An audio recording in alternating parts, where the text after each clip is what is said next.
دین اسلام ہمہ جہت ہمہ پہلو اور اپنے دامن میں بے شمار لاتعداد وسعتیں رکھنے والا انتہائی خوبصورت اور بامروت دین ہے۔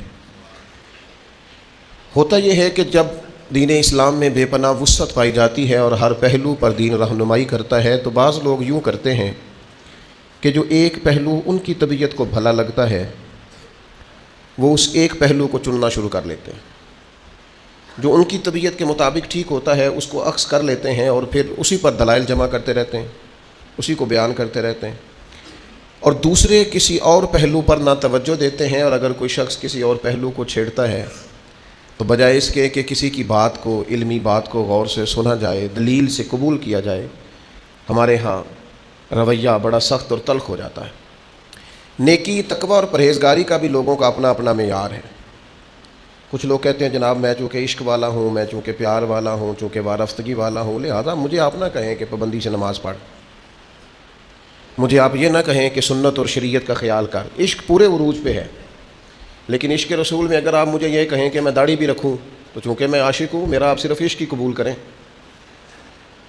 آپ مجھے کہیں کہ محبت رسول صلی اللہ تعالیٰ علیہ وسلم میں اور حضور کے نام کے نعروں کی گونج میں شریعت کی بھی پابندی کروں، تو وہ سمجھتے ہیں کہ شاید میں نے عشق اپنی مرضی کا چونکہ اس کا میں نے مفہوم بنایا ہے، تو اب جو میں کہہ رہا ہوں وہی ٹھیک ہے۔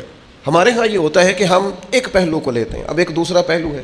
میں نے اس طرح کے ڈھیر سارے لوگ دیکھے، ان کی آپ باتیں سنیں، ان کے آپ دعوے سنیں تو مفتیوں کو مشورہ دیتے ہیں وہ عشق رسول کا، بڑے بڑے لوگوں کو کہتے ہیں جناب آپ میں وہ ذوق ہی نہیں، لیکن ان کی اپنی عملی کیفیت اتنی کمزور ہے کہ سوائے بلند و بالا دعووں کے اس کے علاوہ پس منظر میں کوئی چیز نظر نہیں آتی۔ بھئی جس محبوب سے آپ کو عشق ہے، اس محبوب نے جو حلال حرام کی تمیز بتائی ہے اس پر عمل کیوں نہیں کرتے؟ مجھے بتائیے کیا لوگ خالی دعووں سے راضی ہو جائیں گے، مطمئن ہو جائیں گے؟ میں دوستوں سے عرض کرتا رہتا ہوں، میں کہتا رہتا ہوں کہ ہم سمجھتے ہیں کہ شاید بہت زبردست مہنگی گاڑی کی وجہ سے لوگ میری تعریفیں کریں گے کہ کوئی بڑا آدمی ہے، بہت جد و جہد کر کے قیمتی موبائل لیتا ہوں تو لوگ سمجھیں گے بڑا معروف آدمی ہے، میرے آنے پر درجنوں بیسوں لوگ اگر استقبال کو کھڑے ہوں گے تو پتہ چلے گا میں بہت بڑا آدمی ہوں۔ تو اس سے بھئی بندہ بڑا نہیں ہوتا۔ آپ کی گاڑی بہت بڑی نہ بھی ہو، آپ چھوٹے تاجر بھی ہوں، لیکن اگر آپ لین دین میں ٹھیک ہیں تو لوگ آپ کی تعریف کرتے ہیں بندہ کھرا ہے، یہ چیز وقت پر دیتا ہے، وعدوں کی پابندی کرتا ہے۔ آپ کسی بھی شعبے سے تعلق رکھتے ہیں، ہمارے ایک استاد کہا کرتے تھے کہ بعض استاد شاگردوں سے ثابت کرانا چاہتے ہیں کہ میں بڑا پڑھا لکھا ہوں، بڑا سیانہ ہوں، بڑا زبردست ہوں، شاگردوں سے خود بخود ان کے سامنے وہ تعریفیں رکھتے ہیں۔ فرماتے ہیں اس سے بہت بہتر یہ ہے کہ آپ ان کو پڑھائیں، جب کوئی شاگرد قابل ہو جائے گا تو پتہ چل جائے گا آپ کتنے قابل ہیں۔ اس سے پہلے آپ کا خود سے کہنا یہ کوئی معنی نہیں رکھتا۔ اور اس شاگرد سے مراد دینی شاگرد بھی ہیں، مدرسوں کے، کالجوں، یونیورسٹیوں کے کام سکھانے والے استاد بھی ہیں۔ آپ سکھا دیں گے تو پتہ چل جائے گا آپ کتنے قابل ہیں، لیکن آپ خود بخود اگر یہ دعویٰ کریں گے تو آپ کمزور ہو جائیں گے، لوگ سمجھیں گے کہ کوئی تعریف کرنے والا نہیں، لہذا صاحب خود ہی اپنی تعریف کر رہے ہیں۔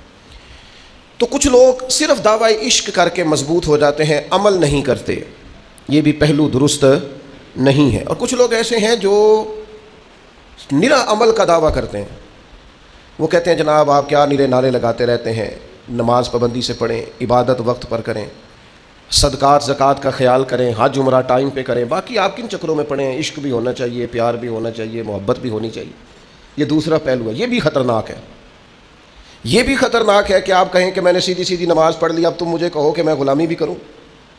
وہ عبداللہ بن ابی سلول سے جب کہا گیا نبی پاک علیہ السلام کی پیروی کرو تو وہ کہنے لگا، منافق تھا، کہنے لگا تم نے ہمیں کہا کلمہ پڑھو ہم نے پڑھا، تم نے کہا نماز پڑھو ہم نے پڑھی، تم نے کہا زکوٰۃ دو ہم نے دی، تم نے کہا حج فرض ہے تو ہم نے کیا، اب تم ہمیں کہتے ہو کہ محمد کی عبادت بھی کریں؟ معاذ اللہ ثم معاذ اللہ۔ اس کو اطاعت کا کہا جا رہا ہے، اور وہ معنی کیا بیان کر رہا ہے؟ وہ غالب کہنے لگے محبت کو ظالموں نے عبادت دیا قرار۔ ان سے کہا جا رہا ہے کہ اطاعت کرو، غلامی کرو، کہتے ہیں آپ ہمیں یہ کیا مشورے دے رہے ہیں؟ تو خشک عبادات کے بعض لوگ قائل ہیں، وہ کہتے ہیں ہم سے ادب نہیں ہوتا، ہم سے اکرام نہیں ہوتا، ہم سے کھڑے ہو کے ہاتھ باندھ کے مدینے کی جانب منہ کر کے درود و سلام نہیں ہوتا، ہم سے اگر آپ کہیں کہ یہ ذوق، یہ شوق، یہ وارفتگی یہ بھی پیدا کریں تو یہ نہیں ہم سے ہوتی۔ نماز پڑھ تو رہے ہیں، روزہ رکھ تو رہے ہیں، یاد رکھنا اگر خشک عبادات رہیں گی نا تو بندہ عبادت کر کے تھک جلدی جائے گا، عبادت کرے گا لیکن وہ عبادت اس پر کیف پیدا نہیں کرے گی۔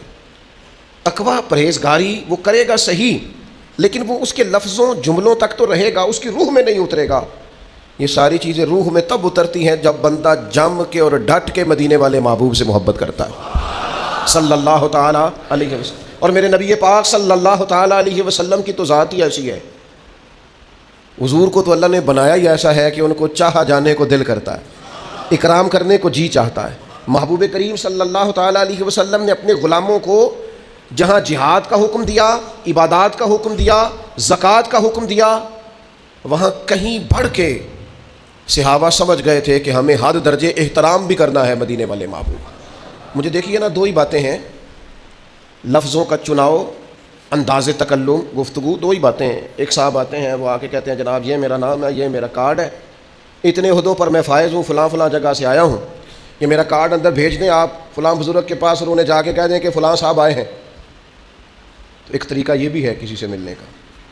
تو ظاہر ہے کارڈ دیکھتا ہے بندہ, کسی کا تو پریشر میں تو آتا ہی ہے, تو ہو سکتا ہے وہ کہ فٹافٹ بلاؤ, اتنا بندہ بڑا آدمی ہے, لیٹ ہو جائے گا تو مشکل کھڑی ہو جائے گی. اور ایک صاحب آ کے پوچھتے ہیں کہ ذرا بتانا کہ شیخ مسجد میں کب آتے ہیں. وہ جب تشریف لائیں گے میرا بھی دل کرتا ہے چند باتیں سن لوں, تھوڑی گفتگو کر لوں, کچھ اگر میسر ہو. اب اس طرح کا پیغام جب شیخ کے پاس جاتا ہے تو یقین کریں اس طرح کے لوگوں کو ڈھونڈنے کو دل کرتا ہے. دل کرتا ہے کہ ان کے پاس کچھ وقت بیٹھا جائے, کچھ خیر کی بات ہوگی, سننے سنانے کا, بات کرنے کا کوئی موقع میسر آئے. الفاظ, انداز, اس کے اندر اگر آپ نے ابا جی سے کہہ دیا کہ ابا جی کیا کھانا ہے, کوئی حکم ہے تو بتائیں, پریشانی کس بات کی ہے, پیسے چاہیے تو دے دیتا ہوں, یہ بھی ایک لہجہ ہے. اور ایک لہجہ یہ ہے کہ آپ اپنے والد کی طبیعت سمجھ جائیں, آپ اپنی والدہ کی رضا سمجھ جائیں. آپ دیکھیے قرآن مجید نے ایک اور تقوی کا پہلو بھی, نماز بھی بندے کو متقی بناتی ہے, روزہ بھی کا مقصود بھی تقوی ہے, حج کرنے جاؤ تو بہترین زاد راہ تقوی ہے. تمام عبادات سے تقوی کا حصول ہوتا ہے. ایک اور تقوی بھی قرآن نے بیان کیا, ان الذین یغضون اصواتہم عند رسول اللہ, فرمایا بے شک وہ لوگ جو اللہ کے رسول کی بارگاہ میں اپنی آوازوں کو پست رکھتے ہیں, ذرا دھیما بولتے ہیں, کریم کی بارگاہ میں ذرا سلیقے سے بولتے ہیں, ذرا آہستہ آہستہ, اے پائے نظر ہوش میں آ, یہ کوہ نبی ہے, آنکھوں سے بھی چلنا یہاں بے ادبی ہے. اور فاضل بریلوی کہنے لگے, یہ ذرا انداز دیکھیے, کہنے لگے حرم کی زمین اور قدم رکھ کے چلنا. آخر آدمی نے پیروں سے چلنا ہوتا ہے نا, فرماتے ہیں حرم کی زمین اور قدم رکھ کے چلنا, ارے سر کا موقع ہے ہو جانے والے. تو حضور یہ تو آپ دوسروں کے لیے کہہ رہے ہیں, تو آپ کا معیار کیا تھا جب حرم گئے تھے حضور کی بارگاہ میں؟ تو فرمانے لگے پیش نظر ہے وہ نو بہار, میرا تو سجدے کو دل ہے بے قرار, روکیے سر کو روکیے, یہی تو امتحان ہے. اور ان کے شہزادے نے بات تھوڑی اور کھول دی. حضور مفتی اعظم فرمانے لگے سنگے در جانا پر کرتا ہوں جبھی سائی, میں محبوب کی بارگاہ پہ سر جھکاتا ہوں, سنگے در جانا پر کرتا ہوں جبھی سائیں, او سجدہ نہ سمجھ ظالم, میں سر دیتا ہوں نذرانہ, میں سر دیتا ہوں نذرانہ. یہ نظر پیش کی ہے حضور کی بارگاہ میں. اور ہمارے ایک ضلع گجرانوالہ کے شاعر تھے, ان کا کلام بھی مجھے بڑا پسند ہے. وہ کہتے ہیں زائر کوے جنا آہستہ چل, وہ مکے مدینے آنے والے, میں کس درد سے بات کروں. وہ ایک بندہ پیچھے کھڑا کیا ہوا موبائل دے کے, میں تو چڑھنے لگا ہوں نا موبائلوں سے, ہر جگہ ہی موبائل, یار حد ہو گئی ہے. ہم نے کیا اس کو دین ایمان بنا لیا ہے؟ یعنی مکے مدینے میں حضور کی بارگاہ میں بھی موبائل. ایک صاحب مجھے فون کرتے ہیں, السلام علیکم, میں اس وقت بیٹھا ہوں, لائیو کال کر رہا ہوں, سلام کر لیں. میں نے کہا میرا سلام کہہ دیں اور ذرا سائڈ پہ ہو کے مجھ سے بات کیجیے گا. سائڈ پہ ہو کے اس نے بات کی. میں نے کہا یار تیرا کیا خیال ہے, نبی پاک موبائلوں کے محتاج ہے سلام کے لیے؟ فاضل بریلوی فرماتے ہیں اللہ کی قسم واللہ وہ سن لیں گے اور فریاد کو پہنچیں گے ہم, بس اتنا تو ہو کوئی فریاد کرے دل سے. موبائلوں پہ سلام سناؤ گے حضور کو؟ یہ تمہارا خیال ہے کہ رہتے ہیں فقط مدینے میں, وہ تو رہتے ہیں اپنے عاشقوں کے سینے میں. اس لیے غیر معیاری گفتگو معیاری جگہوں پہ اچھی نہیں لگتی. بات کو سمجھیں. وہ کیا کہتے ہیں؟ کہتے ہیں او حضور کی بارگاہ کی زیارت کرنے والے, زائر کوے جنا آہستہ چل. بس اگر تجھے سمجھ آ جائے نا, وہ دیکھ آیا ہے کہاں, وہ تو دیکھ آیا ہے کہاں, یہ کبھی تجھے سمجھ آ جائے نا کہ تو اس وقت کھڑا کہاں ہے, جگہ کون سی ہے, مقام کون سا ہے, جس کی قسمیں اللہ نے قرآن مجید میں بیان فرمائی. لا اقسم بہذا البلد وانت حل بہذا البلد والتین والزیتون وطور سینین وہذا البلد الامین. تجھے پتہ ہے تو کہاں کھڑا ہے؟ زائر کوے جنا آہستہ چل, او دیکھ تو آیا ہے کہاں, آہستہ چل. حاضری میں ہے ملک 70,000 قدسیوں کے درمیان, آہستہ چل. 70,000 فرشتوں کے بیچ حاضری ہے، ذرا ہولے ہولے چل. حاضری میں ہے ملک 70,000، ان قدسیوں کے درمیان آہستہ چل. فرمایا ان الذین یغضون اصواتهم عند رسول اللہ، بے شک وہ لوگ جو اپنی آوازیں رسول پاک کی بارگاہ میں پست رکھتے ہیں. یا اللہ یہ کون ہے؟ فرمایا اولئک الذین امتحن اللہ قلوبہم للتقوی، یہ وہ لوگ ہیں جن کے دلوں کو اللہ نے تقوی کے لیے پرکھ لیا ہے. کچھ تو ظاہری طور پر عبادات کے تک متقی ہوتے ہیں نا. فرمایا یہ جو میرے نبی کی تعظیم کرتے ہیں، آوازیں پست رکھتے ہیں، ان کے دل متقی پرہیزگار ہیں. متقی لوگ ہیں جو آوازیں پست رکھتے ہیں. اولئک الذین امتحن اللہ قلوبہم للتقوی، ان کے دلوں کو اللہ نے تقوی کے لیے چن لیا ہے. جسے دل کا تقوی چاہیے وہ حضور کی تعظیم کرے، جو چاہتا ہے باطن کا پرہیزگار ہو، روح کا نیک ہو، وہ بارگاہ محبوب کریم علیہ السلام کا بادب ہو. بہت بڑا انعام ہے کہ رب فرما رہا ہے ان کے دل تقوی کے لیے چن لیے، یہ بڑا انعام ہے. لیکن آگے فرمایا لہم مغفرہ، ان کے لیے بخشش ہے، واجر عظیم، اور جب رب اجر عطا کرے گا تو پھر بھی اللہ بڑا ہی عظیم اجر عطا فرمائے گا. تقویٰ بھی بڑی نعمت ہے، پر دوسرے اجر کا اعلان کیا، فرمایا بخش دیے جائیں گی اگر کوئی خطائیں ہوئی ایسے لوگوں کی. لہم مغفرۃ واجر عظیم، اگر ان کے ذمے کچھ غلطیاں ہوں گی تو اللہ معاف کر دے گا، اور اس پر بھی اجر یہ ملے گا کہ اللہ تعالیٰ انہیں بہت اجر عظیم عطا فرمائے گا. اپنی مزاج کو نا جی ذوق والا کرنا. کچھ لوگ ہوتے ہیں جو ذوق والے نہیں ہوتے، کیف والے نہیں ہوتے، سرور والے نہیں ہوتے، تو بیچارے نا خشک سے، ناراض سے، ہر بات میں الجھے سے، ذرا سی بات پہ خفا سے. ہم ہر وقت اپنے حقوق کی جنگ لڑ رہے ہیں. میرے ساتھ ٹھیک نہیں ہو رہا، میرے ساتھ انصاف ہونا چاہیے، مجھے قدر نہیں مل رہی، میری عزت نہیں ہو رہی، میرا اکرام نہیں ہو رہا، میرے ساتھ پیار نہیں ہو رہا، میرے اوپر شفقت نہیں ہو رہی. والدین نے بھی توجہ کم کی، استاد بھی سخت مل گئے، فلاں جگہ میں ارادت مند ہوا تھا وہاں بھی میرے اوپر لوگوں نے اکرام نہیں کیا. آہستہ آہستہ مزاج میں سختی، خود بخود تلخی. بعض لوگوں کا لہجہ ذوق والا ہوتا ہے. وہ کسی درویش نے کہا تھا کہ ان کی ادائیں ایسی ہوتی ہیں کہ پیار آ جاتا ہے. ان کا انداز یہ، ذرا بخاری شریف دیکھیے نا. حضرت عبداللہ ابن عباس رضی اللہ تعالیٰ عنہ، یہ نبی کریم علیہ السلام کے چچا زاد ہیں. فرماتے ہیں میں نے ایک دن ارادہ کیا، اپنی خالہ حضرت میمونہ رضی اللہ تعالیٰ عنہ جو ام المومنین ہے، حضور کی اہلیہ ہیں، میں نے سوچا کہ جس رات سرکار ان کے گھر میں آرام فرما ہوں گے میں رات وہاں گزاروں گا اور حضور کے ساتھ رات عبادت کروں گا. عمر کتنی ہے بھلا؟ 10 یا 12 سال. اے ویکھو نا، اے جے عشق لگا سی کھیڈا کھیڈ دی نو. یہ ہے جو پیر حیدر شاہ صاحب نے کہا تھا کہ عشق لگا سی 10-12 سال. میں ان کے گھر میں، کہتے ہیں میں رات چلا گیا، مجھے پتہ چلا آج سرکار وہاں آرام فرما ہوں گے، اور میں نے رات وہاں قیام کیا. فرماتے ہیں رات کا کچھ حصہ گزرا تو محبوب اٹھے، اور حضور کی زبان پر لفظ یہ تھا کہ لوگ بھی سو گئے، ستارے بھی چھپ گئے، پر حی و قیوم رب بیدار ہے. محمد بوٹیا سارے ہی سو جاندے، اکو جاگدا پروردگار راتی. کہتے ہیں کہ محبوب پاک علیہ السلام یہ کہتے ہوئے اٹھے، اور سورہ آل عمران کی آخری آیات حضور کے لبہ مبارکہ پر تھیں. پھر نبی کریم علیہ السلام مشکیزے کی طرف بڑھے، حضور نے وضو کیا. فرماتے ہیں میں بھی وضو کر کے نا تو نبی پاک علیہ السلام کی بائیں جانب پیچھے ذرا کھڑا ہو گیا. اب جب 2 بندے جماعت کرانے والے ہوں تو فقہی مسئلہ یہ ہے کہ امام کے سیدھی جانب کھڑا ہو دوسرا آدمی سیدھی جانب. کہتے ہیں میں حضور کے پیچھے کھڑا ہو گیا. نبی کریم نے نا مجھے پکڑ کے دوران نماز ہی پکڑ کے حضور نے ادھر لا کے کھڑا کیا. حضور نے کھڑا کیا، جیسے ہی حضور نے مجھے چھوڑا میں پھر ادھر چلا گیا. کہتے دوسری دفعہ کریم نے پھر مجھے کھڑا کیا، میں پھر ادھر چلا گیا. تیسری دفعہ یہ دیکھو یہ نماز ہو رہی، نماز پڑھا کے میں تیں ول ویکھا، مینوں کعبہ بھول گیا آئی تے بھول گئیاں نہیں سب صوم صلاتاں اکو یار دا فکر پہ آئی. فرماتے ہیں حضور پکڑ کے یوں لاتے میں پھر پیچھے. 3 دفعہ ایسا ہوا. قربان جائے نماز مکمل ہوئی تو حضور علیہ السلام نے فرمایا لڑکے جب میں تمہیں سیدھی جانب کھڑا کرتا تھا تو کیوں کھڑے نہیں ہوتے تھے؟ تو یہ 10-12 سال کی عمر میں وفا کا، درد کا، ادب کا، احترام کا، عشق کا معیار کتنا بلند ہے. عرض کرنے لگے یا رسول اللہ میں اللہ کے رسول کے برابر کھڑا ہو جاؤں؟ یہ جہاد کر کے فتح یاب ہو کر نہیں آئے. انہوں نے آج آ کے یہ نہیں بتایا کہ حضور میں نے لاکھوں روپے اللہ کی راہ میں خرچ کیا. انہوں نے آج آ کے یہ نہیں کہا کہ حضور میں نے اتنی نماز جنازہ پڑھی، میں نے اتنے نیکی کے کام کیے، اتنی عبادات کی. انہوں نے احترام کیا اور احترام کا جذبہ ظاہر کیا. ایک روایت تو یوں ہے کہ فرماتے ہیں اللہ کے محبوب نے یہ بات سنی اور مجھے سینے سے لگا لیا. اور ایک مقام پہ یہ ہے کہ کہتے ہیں حضور نے ہاتھ اٹھائے اور کہا اے اللہ اسے دین کی سمجھ عطا فرما اور قرآن مجید کا علم عطا فرما. حضرت عبداللہ ابن عباس اس امت کے مفسرین کے امام ہیں. اللہ تبارک و تعالیٰ نے انہیں قرون اولیٰ کے لوگ جو قرآن مجید سمجھتے تھے اور سمجھاتے تھے ان میں اللہ تعالیٰ نے انہیں بڑا رتبہ عطا فرمایا۔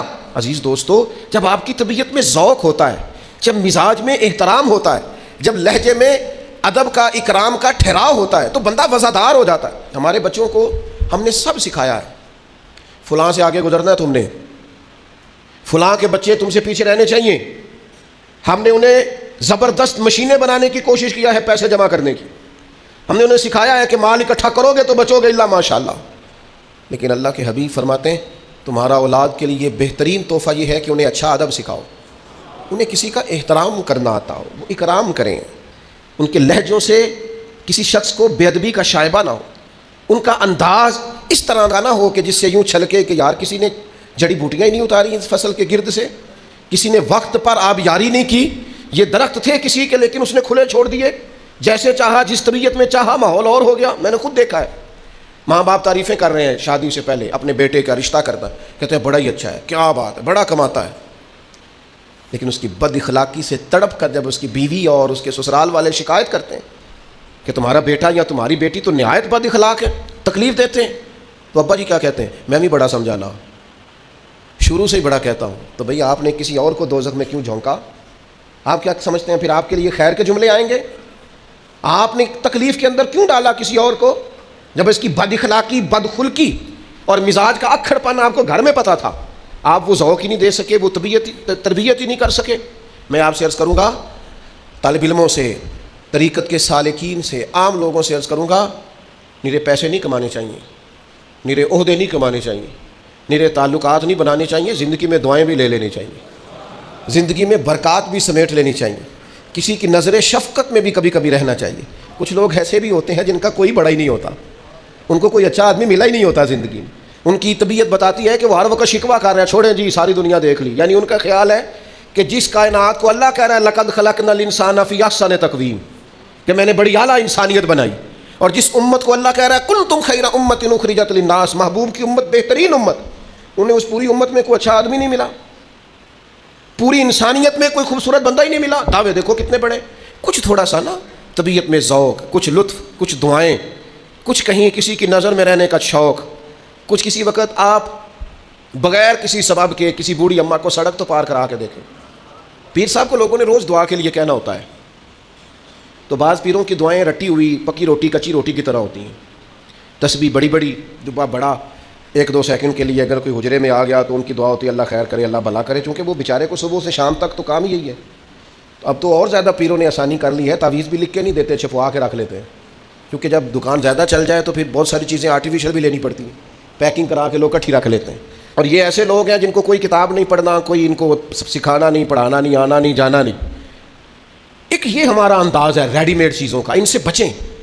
کچھ دعائیں ایسی ہیں جو خلوص سے نکلتی ہیں۔ بوڑھی اماں تھی، ضعیف تھی، سڑک نہیں پار ہو رہی تھی، آپ نے اس کا بازو تھاما، اس کے پاس جو بازار سے خریدا ہوا تھیلا تھا سامان کا وہ آپ نے پکڑ کے کندھے پہ رکھا، گاڑی والے کو کہا ذرا ٹھہر جا، آپ نے سڑک پار کرا دی۔ اماں کو 100 دفعہ کہے گی اللہ تیرا بھلا کرے، اور 2 3 نسلوں کو دعا مل جاتی ہے مفت بھی، اللہ تیرا ماں پیو جیندہ رہے، اللہ بچیاں دی خیر کرے۔ آپ دیکھو ایک چھوٹا سا فعل ہے کوئی، لیکن اس کی حسن کتنا زیادہ ہے، خوبصورتی کتنی۔ اور پھر یہ ایسا منفرد قسم کا کام ہے کہ آپ نے ایک دفعہ سڑک پار کرائی ہے، میرا خیال ہے اماں کی جس سے بھی ملاقات ہوگی نا، جب تک اسے یاد رہے گا اماں صاحب کو بتائے گی اوتھے ایک منڈا مل پیا جی، چنگے بھی پتر ہیں نجے لوکاں دے۔ وہ تو ہو سکتا ہے بعض اوقات اپنے بچوں کو سمجھانے کے لیے آپ کی مثالیں دے، حالانکہ اسے ہو سکتا ہے یہ نہ پتہ ہو کہ اپنی اماں کی آپ اتنی بات نہیں مانتے گھر میں، ہو سکتا ہے نہ پتہ ہو کیا ہمارے ابا جی گھر میں ہماری شکایت کر رہے ہو، لیکن تھوڑا سا دعا لینا، اکرام لینا کسی سے، اپنی زندگی ذوق والی بنائیں، شوق والی بنائیں۔ یہ دیکھیں، یہ بھی ابو داؤد شریف میں حدیث ہے، حضرت قیس بن سعد بن عبادہ، یہ حضرت سعد بن عبادہ کے بیٹے ہیں، کہتے ہیں نبی کریم ہمارے گھر آئے اور سرکار نے دروازے پہ آ کے کہا السلام علیکم۔ یہ بھی رنگ ہوتا تھا صحابہ کے ہاں، سلام کا جواب دینا واجب ہے، جب کو کہے السلام علیکم تو کیا کہنا چاہیے۔ اب سرکار تشریف لائے تو حضرت قیس بن سعد بن عبادہ کہتے ہیں نبی کریم علیہ السلام نے کہا السلام علیکم، تو حضرت سعد بن عبادہ نے نا آہستہ سے کہا وعلیکم السلام۔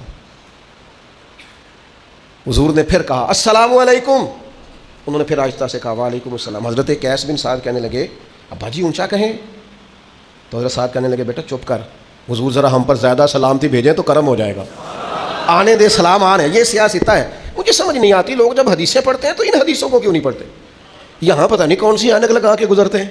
اللہ جانے سمجھتے نہیں، یہ بھی حدیثیں ہیں، یہ بھی صحابہ کا ذوق ہے، یہ بھی ان کا لینے کا طریقہ ہے۔ نبی کریم علیہ السلام نے تیسری مرتبہ کہا السلام علیکم، تو حضرت سعد بن عبادہ نے پھر آہستہ سے کہا وعلیکم السلام۔ اب اصول یہ ہے کہ 3 دفعہ سلام کرو، دستک دو، کوئی جواب نہ دے تو لوٹ جاؤ۔ حضور لوٹنے لگے، حضرت سعد بن عبادہ اٹھ کے دوڑے، عرض کی حضور معاف کر دیجئے گا، 3 دفعہ ہی سن لیا تھا، 3 دفعہ جان بوجھ کے آہستہ بولے تھے۔ حضور دل کرتا تھا کہ کبھی سلامتیاں زیادہ مل جائے نا آپ کی زبان نور سے، کبھی زیادہ۔ حضور راضی ہوئے، خوش ہوئے یہ بات سن کر، کہتے ہیں محبوب کو لائے میرے والد، اور پھر خود آگے بڑھ کے صابن پیش کر کے اس زمانے کے مطابق حضور کے، چونکہ سرکار کا طریقہ تھا ہاتھ دھو کے کھانا کھانا، وہ پیش کیا، پھر کھانا کھلایا محبوب کو۔ کہتے ہیں پھر نبی پاک علیہ السلام کو نا ایک بڑی خوبصورت بنی ہوئی چادر دی تحفے میں، سرکار نے وہ چادر لے کے اوڑھ لی، پھر ایک گدھا دراز گوشت شریف اوپر چادر ڈال کے تحفے میں پیش کیا۔ پیار کیا نا، محبت کی نا، ذوق بنایا نا۔ کیا کہتے ہیں خواجہ غلام فرید، ایک باری لنگا تو میری جات ہے۔ حضور کبھی ایک دفعہ نظر کرم تو فرمائے، کبھی آئیں تو صحیح حضور کریم آئے نا، ذوق پیش کیا نا، جو بن سکتا تھا خدمت کی۔ تو ان کا وہ بے لوث انداز اور وہ عقیدت کا وہ رنگ اور لہجے اور آنکھوں کے اندر وہ محبت کا خاص نقطہ عروج، کہتے ہیں کہا نہیں ہم نے، عرض نہیں کی، خود بخود حضور کے ہاتھ اٹھے، اور محبوب نے دعا کیا دی، کہا اے اللہ سعد بن عبادہ کی اولاد کو برکت عطا فرما۔ حضرات صحابہ کرام فرماتے ہیں نبی کریم علیہ السلام جب کسی کو دعا دیا کرتے تھے تو اس دعا کا اثر ہم اس شخص کی نسلوں میں بھی محسوس کیا کرتے، نسل در نسل اس کا اثر جاتا۔ یہ کیا ہے؟ یہ ایک ذوق ہے۔ یہ کیا ہے؟ یہ ایک محبت ہے۔ یہ کیا ہے؟ یہ وارفتگی ہے کہ آپ کی طبیعت میں، آپ کے لہجے میں۔ یار ذرا دیکھو کیسی سادی سی بات ہے، حضرت سیدنا ابو ایوب انصاری رضی اللہ تعالیٰ عنہ، خیبر کی جب جنگ ہو رہی تھی تو اللہ کے حبیب خیمے میں تشریف فرما تھے، تو نبی کریم علیہ السلام نے نا اچانک کسی کے قدموں کی آہٹ سنی، آواز سنی، تو سرکار نے فرمایا کون ہے باہر؟ تو باہر سے عرض کی حضور میں ابو ایوب انصاری ہوں۔ تو حضور نے فرمایا کیا ہوا؟ عرض کی حضور جنگ کا ماحول ہے، دشمنوں کا علاقہ ہے، گھرے ہوئے ہیں مخالفین میں، یا رسول اللہ مجھے اچانک خیال آیا کوئی بد باطن اپنی بد باطنی کا اظہار نہ کرے، کہیں کوئی آپ کو تکلیف دینے نہ آ جائے، اس لیے حضور جب سے شام ڈھلی ہے میں تلوار لیے آپ کے خیمے کا پہرا دے رہا ہوں۔ کہا نہیں کسی نے ڈیوٹی نہیں لگائی، کسی نے کھڑا نہیں کیا، کسی نے ذمہ نہیں لگایا۔ فرماتے ہیں یا رسول اللہ میں نا خود بخود تلوار لیے آپ کے خیمے کی حفاظت کے لیے کھڑا ہوں تاکہ کوئی ظالم آ نہ جائے۔ آج لوگوں کو یہ بھی اعتراض ہوتا ہے فلاں پیر صاحب نے گن مین رکھے ہوئے ہیں، تو بھائی صحابہ اگر حضور کے پہرے کے لیے تلواریں لے آتے تو اگر کسی شخص کو واقعی کوئی مسئلہ ہو تو اس کے لیے یہ رکھنا ناجائز نہیں ہوتا۔ فرمایا میں نے سوچا کوئی تکلیف نہ دے، تکلیف نہ پہنچا دے۔ حضرت ابو ایوب انصاری سے حضور نے سوال کیا، انہوں نے جواب دیا، لیکن چونکہ اس میں ذوق بڑا تھا، ان کی نیت کے اندر، ان کے ارادے کے اندر خلوص بڑا تھا، تب حضور کیا فرماتے ہیں؟ نبی کریم علیہ السلام فرمانے لگے اے اللہ تو بھی جناب ابو ایوب انصاری کی اسی طرح حفاظت فرما جس طرح رات بھر وہ میری حفاظت کرتے رہے۔ یہ دعا لے لی ہے، یہ انہوں نے دعا حاصل کر لی ہے، یہ انہوں نے رنگ ایسا بنایا ہے کہ قریب نے کرم کر کے دعا دے دی۔ ہم نا بڑے تیز ہیں، ہمیں لوگوں کو باتوں سے گھیرنے میں ذوق زیادہ آتا ہے، ہم لفظوں سے لوگوں کو قریب کرنا چاہتے ہیں، ہم سمجھتے ہیں ہمارے جملے بڑے رہ گئے، بڑے بڑے سیانے لوگ کچھ نہیں حاصل کر سکے۔ اقبال بول کے کہنے لگے بجھی عشق کی آگ اندھیر ہے، یہ مسلمان نہیں، یہ خاک کا ڈھیر ہے۔ جب اس کے اندر عشق ہی نہیں ہے تو یہ ایک ڈھیر تو ہو سکتا ہے، اس نے بہت ساری چیزیں جمع کر لی لیکن ڈھیر تو ہو سکتا ہے، لیکن اب یہ مسلمان والی کیفیات، وہ یار نماز روزہ حج زکوٰۃ یہ ضروری چیزیں ہیں، لیکن ان کے اندر جب آپ ذوق پیدا نہیں کرتے، درد پیدا نہیں کرتے، شوق پیدا نہیں کرتے، حضور کی غلامی کی لذت اس کے اندر آپ شامل نہیں کرتے، کھجور اور میدے کا حلوہ بنا کر حضرت عثمان غنی نے بھیجا، کیا مثلاً کیا کتنا کو مہنگا حلوہ بنتا ہے یار آج، یا کیا عرب کے اندر کھجور عام تھی؟ یہ ذرا انداز دیکھیے، کھجور اور میدے کا حلوہ بنا کر البدایہ والنہایہ نے لکھا ہے حضرت عثمان غنی نے وہ حلوہ تیار کر کے نا، تو پتہ کیا آج حضور کہاں تشریف فرمائے؟ تو ام المومنین حضرت ام سلمہ رضی اللہ تعالیٰ عنہ کے کاشانہ نور پر حضور کرم فرما تھے۔ حضرت عثمان غنی نے وہ حلوہ پیش کیا، گھر میں بھیج دیا، محبوب تشریف لائے تو گھر والوں نے حلوہ پیش کیا، حضور نے فرمایا کہاں سے آیا ہے؟ عرض کی حضور عثمان غنی نے بھیجا ہے۔ آپ ذرا یہ انداز دیکھیے اور جملوں کا چناؤ دیکھیے، ایک حلوہ ہی آیا نا اور دیا حضور کو ہے، سرکار تناول فرما کے کہتے کہاں سے آیا؟ یا رسول اللہ عثمان غنی نے بھیجا ہے۔ تو حضور نے ہاتھ اٹھائے اور یہ دعا کا انداز دیکھیے، کہا اللہ عثمان تجھے راضی کرنا چاہتا ہے تو ہو جانا راضی عثمان غنی، حلوہ حضور کو بھیج رہے ہیں۔ اور حضور فرما رہے ہیں اے اللہ عثمان تجھے راضی کرنا چاہتا ہے. اللہ بخدا خدا کا یہی ہے دار. فاضل بریلوی کہتے ہیں بخدا خدا کا یہی ہے در، نہیں اور کوئی مفر مکر، جو وہاں سے ہو یہیں آ کے ہو، جو یہاں نہیں تو وہاں نہیں. فرمایا اللہ تجھے راضی کرنا چاہتا ہے تو ہو جانا عثمان سے راضی.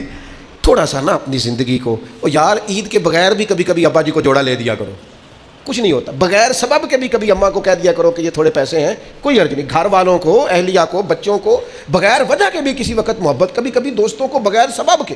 دیکھو نا شریعت اسلامیہ نے 2.5% زکوٰۃ فرض کی ہے، لیکن حضور فرماتے ہیں صدقہ دے کے دوزخ سے بچ جاؤ، چاہے کھجور کا ایک ٹکڑا ہی صدقہ کر لو.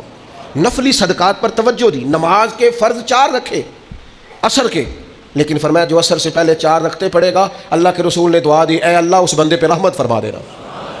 یہ جو آپ کا ذوق ہے، آج لوگ پتہ کیا کر رہے ہیں، میں بڑی غور سے، فکر سے، تدبر سے آپ کو کہہ رہا ہوں، خدا را میرا درد سمجھنا، لوگ ہم سے ہمارا ذوق چھیننا چاہتے ہیں. نبی پاک کی غلامی اور عشق کا جو ذائقہ سینہ بسینہ ہمارے بزرگوں نے ہمیں دیا ہے نا، وہ ذوق ہم سے، لوگ ہمیں کہتے ہیں سیدھی سیدھی نمازیں، روزے، حج، زکاتیں کرو اور بغیر دعاؤں کے نمازیں پڑھ کے دوڑ جاؤ. تمہیں کوئی ضرورت نہیں، پہلے کہتے تھے اولیاء اللہ اور انبیاء سے نہیں مانگنا، اب کہتے ہیں اللہ سے بھی نہ مانگو، نکل جاؤ نماز پڑھ. اس خشکی سے اپنے آپ کو بچانا. یہ آہستہ آہستہ جب طبیعتوں میں پیوست ہو جائے گی تو پھر یاد رکھنا عبادات کا ذوق لے جائے گی. میں نے قرآن مجید پڑھ کے عرض کیا ہے کہ اللہ فرماتے ہیں جو صرف آوازیں پست، ان الذین یغضون اصواتهم عند رسول اللہ، جو صرف میرے نبی کی بارگاہ میں آوازیں نیچی رکھے نا، اولئک الذین امتحن اللہ قلوبہم للتقوی، یہ تو دلوں کے پرہیزگار ہیں، ان کے دلوں کو پرکھ لیا ہے اللہ نے تقوی کے لیے. اگر دلوں کے پرہیزگار بننا ہے تو پھر زندگی تعظیم مصطفیٰ والی، غلامی رسول والی. اللہ تعالیٰ سمجھنے کی توفیق عطا کرے.